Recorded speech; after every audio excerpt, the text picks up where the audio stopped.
আসসালামু আলাইকুম, শুভ সকাল। সবাই কেমন আছেন? আশা করি সবাই ভালো আছেন। কে কোথা থেকে আমার ভিডিওটি দেখছেন অবশ্যই জানাবেন।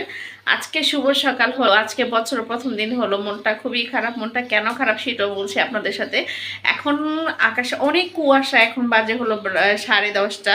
ঘুম থেকে উঠেছি, আপনাদের ভাইয়া সকাল 7:30 ঘুম থেকে উঠেছে। উঠে বাইরে একটু হাঁটা চলাফেরা করে এসে আসছে। তারপরে আমি বলছিলাম ক্যাপসিকাম লাগবে, গাজর লাগবে।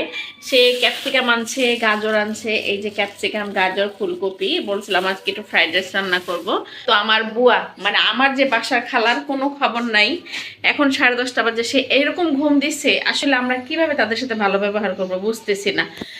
তার যখন ঘুম ভেঙে যায়, সে সকাল 8:30 9টার সময় চলে আসে। আর যখন ঘুম না হয়, 8:30 কি 9টা কি 11টা বেজে যাচ্ছে, এখন পর্যন্ত তার কোনো খবর নাই। 10:30 মানেই তো 11টা।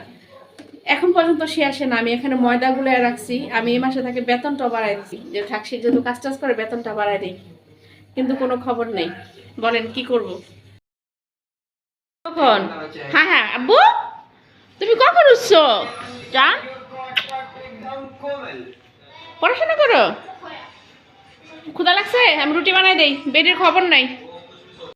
তো অবশেষে খালার দেখা পেলাম। দেখেন খালা আমার চলে আসছে। এখন বাজে হলো দেখেন কয়টা, এত লেট করে খালা আসছে। এখন আমি কিভাবে কি করবো? তো দুঃখের বিষয় যে দেখেন খালা আসার আগে আমি একটা ময়দা গুলিয়ে রেখেছিলাম। তো আমি সেই রুটিটা বানাতে গেছিলাম। তারপর খালা বলতেছে দেন এটা আমি বানাই দিই।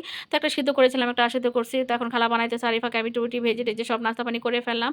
আর খালা আসার আগে আমি তরকারি চড়াই দিছিলাম। এটা হলো সেই গরুর ভুড়ি তরকারিটা আমি রান্না করে ফেলছি। যদিও তরকারিটাতে একটু তেল কম ছিল, তেল কম হয়ে গেছে। আর এখন আমি একটু পাঙ্গাস মাছ নিয়েছি, যেহেতু আমার ছোট ছেলে কিন্তু অন্য মাছ খায় না। তার জন্য পাঙ্গাস মাছ রান্না করলাম। বাড়ি থেকে ট্যাংরা মাছ দিয়েছিল, সেই ট্যাংরা মাছটা করে ফেললাম। টুকিটাকি অনেক কাজটা শেষ করে বাচ্চাদের জন্য রান্না বান্না করে বাচ্চাদের সামনে খাবারও দিয়ে ফেললাম। বেগুন ভর্তা করেছিলাম, কারণ যেহেতু বাচ্চাদের ক্ষুধা লেগে গেছে আজকে। পরপর আজকে আজকে কাজে তেমন একটা মানে কেমন জানি একটু বিপ্রতি হয়ে গেছিলো। তারপর বছরের প্রথম দিন দেখেন আমার ছেলের মুরগিতে ডিম দিয়েছিল। আসলে সবাই দোয়া করবেন, আমার বাচ্চারা অনেকটা খুশি হয়ে গেছে। তারপর ভাতিজাকে একটু খাবার দিলাম, বললাম যে খেয়ে ফেল, এখনও খাবার নিচ্ছে। আর আমার ছেলেকে ডাকলে তারা তো কথাই শুনে না, তার একটু পরে বসবে এরকম। আর আমার ছোট ছেলে এখানে খুবই মজা করতেছে, আর সে যা চায় তাকে তাই দিতে হয়। তাকে জিজ্ঞেস করতেছে যে মুরগি ডিম খাবা কিনা। সে অনেক খুশি মুরগির ডিম পেয়ে, আমাদের মুরগিতে ডিম পেয়ে দিয়েছে মা। সে মানে খুবই এক্সাইটেড। এখন বলতেছি এটা আমাকে রান্না করে দিও, এটা আমি খাবো, এরকম সেই রকম, মানে তার কথার কোনো শেষ নাই।